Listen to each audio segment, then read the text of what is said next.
A gente fala muito sobre a ida, mas não se fala sobre o retorno. Eu ainda recebo muitas perguntas de pessoas que querem deixar o país. Tem muito essa ilusão e eu sempre vou reforçar isso. De achar que simplesmente por mudar de ares, por recomeçar num país, teoricamente assim, visto como de primeiro mundo, né, que tudo é melhor, as coisas vão melhorar. Mas calma, gente, ser turista é uma coisa. Viver, pagar imposto, usar o serviço de saúde, que às vezes não tem sistema público de saúde como o nosso, sabe? Na maioria dos lugares não tem. Enfim, é outra história. E, por exemplo, quando eu saí do país, eu não falava inglês, eu falava bem pouquinho. Aí eu me esforçava demais. E eu sentia minha cabeça doer de cansada, sabe? Eu queria descansar a cabeça, eu sentia meu cérebro doer. E, e daí, às vezes, você quer conversar com brasileiros só pra poder não precisar se explicar, porque tem peculiaridades que você não precisa se explicar. E acaba até criando afinidade com pessoas que você nunca falaria na vida se tivesse no seu próprio país. Nem sempre isso é bom. Às vezes a carência faz a gente, já falei isso, né? Se abrir, ficar muito vulnerável e se expor demais com pessoas que são simplesmente da mesma nacionalidade que você. Então, assim, quando a gente sai, dependendo da sua busca e da sua prioridade naquele momento, beleza, só entenda qual é a busca e prioridade e não romantize demais, sempre falo isso. Mas eu quero falar sobre a volta, porque eu voltei.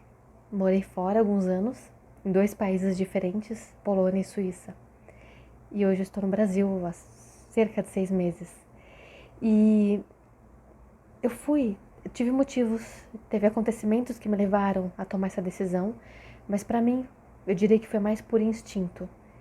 Eu senti que eu precisava trilhar esse caminho. E agora, ao retornar, eu sei que eu estava destinada a isso.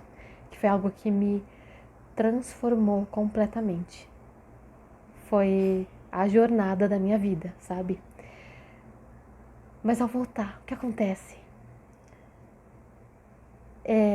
Voltando por querer ou não querer, acontecem várias coisinhas assim. Querendo ou não querendo, rola muito conflito antes de voltar. Medo do julgamento, do olhar dos outros, como se você tivesse fracassado. Independente da sua situação, você pode voltar que nem o Heathcliff do Morro dos Ventos Uivantes, riquíssimo assim, num cavalo cheio das mansão. Mas as pessoas podem ver. A gente tem esse medo, né, que as pessoas vão ver como fracasso. É como se um lado seu, assim, não precisasse mais lutar. Se eu tô morando fora, ainda que eu esteja contando moeda, eu já venci na vida. Por causa dessa síndrome do vira-lata, que tem muitos motivos, muitas explicações e muita história. Mas eu precisei ficar muito íntegra a mim, pensar. Comecei a cultivar esse pensamento que me alimenta e me traz paz até hoje. Meu único objetivo na vida é ser uma pessoa de quem eu me orgulhe. Se eu morrer amanhã, eu vou morrer orgulhosa. Então, as minhas atitudes quase sempre estão alinhadas com isso. E isso já basta. Então eu realmente tive que consultar muito, porque rola muito conflito. Ainda mais quem tem filho, não é o meu caso. Poxa, voltar para o Brasil, nessa situação, sempre vai ter alguma situação, né? Mas o que é prioridade? Esquece a mídia, esquece os jornais. O que é prioridade? Aqui, eu não tenho medo de falar com as pessoas. Eu converso, eu cumprimento. As pessoas querem se conectar, querem trocar ideia.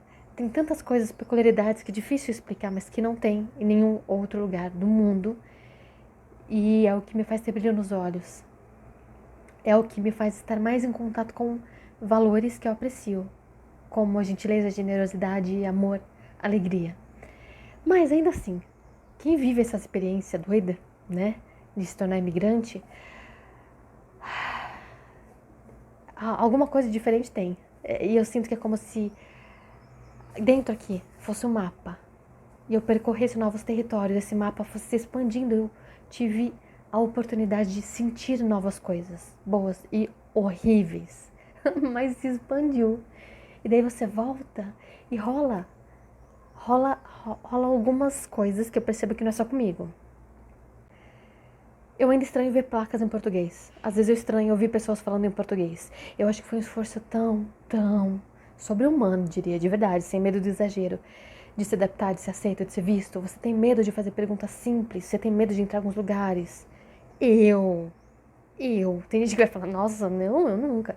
Depende da situação que você tá, do contexto em que você tá inserido. De repente é mais fácil para sua adaptação, já é mais aberto e receptivo o seu jeito. Ou não, o meu foi totalmente contrário. Foi choque mesmo. Então, para mim era um esforço 24 horas por dia de ser vista, ser aceita, ser ouvida. Eu tentar me moldar, sabe? Pra me adaptar. Ah, as pessoas aqui não falam assim, as pessoas aqui não se vestem assim. De ser censurada em lugares mesmo que eu precisava de algum serviço. Já falei de chamar um segurança pra me tirar, ou de eu ser seguida por um skinhead, por causa do meu cabelo. Porque assim, é nítido pra quem é de lá, né, que eu não era do país. Então, tem coisa que me intimidou, não vou dizer que não. Então, é um esforço pra mim, foi pra mim, não pra todo mundo. Tem gente que é mamão com açúcar, mas pra mim foi um esforço tão grande, tão grande, tão grande, tão grande. Voltei pro Brasil. Não some. O que você viveu, o que você sentiu, o esforço que você fez não desaparece assim.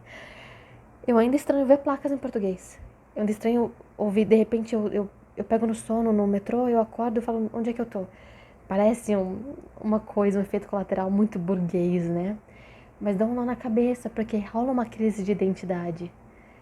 Primeiro, você tem saudades de si, de quem você era no Brasil, do que você vivia, daqueles que te viam de verdade, daqueles que te conheciam, do tipo de piada, de conexões que eu posso fazer com qualquer pessoa aqui, mas lá não.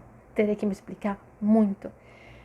Mas de repente, quando você principalmente passa muito perrengue, você faz alguns mergulhos tão profundos que uma nova parte sua nasce. E aqui agora eu tenho saudade dessa parte. Olha que engraçado. É como se eu tivesse percorrido novos territórios. E fica sempre um pedaço de saudade que a gente tem que aprender a lidar, porque fico pensando que isso não tem a ver somente com ser imigrante, mas com todo tipo de experiência que você vai vivendo na sua vida e vai te transformando.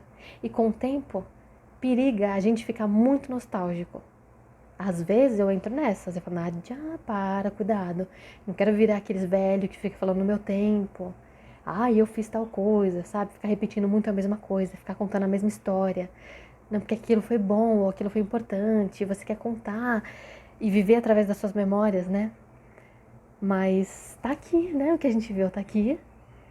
Tá em forma de experiência e da transformação que causou no meu corpo, na minha mente, em como eu ajo e reajo às coisas. Então a gente tem que agradecer e seguir em frente. E seguir em frente. Porque senão, isso eu falo em relação a todas as experiências transformadoras. Elas trazem alguma identidade, que seja a identidade do sofredor, do herói, do mártir, da imigrante.